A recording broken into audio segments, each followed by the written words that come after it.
Welcome back to another technical deep dive here in the debug zone. Today we're tackling a big question and breaking it down with us from other users. Hopefully this clears up some misconceptions and helps you get the answer you need.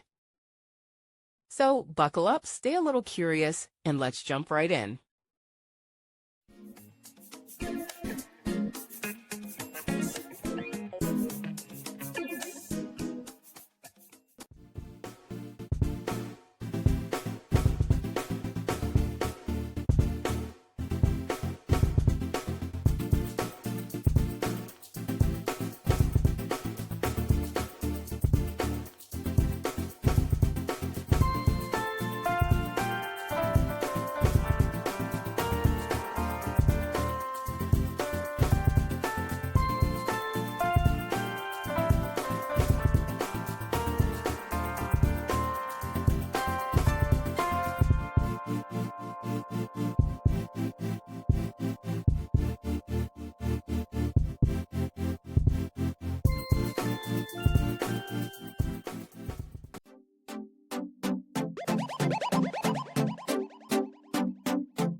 And that's a wrap.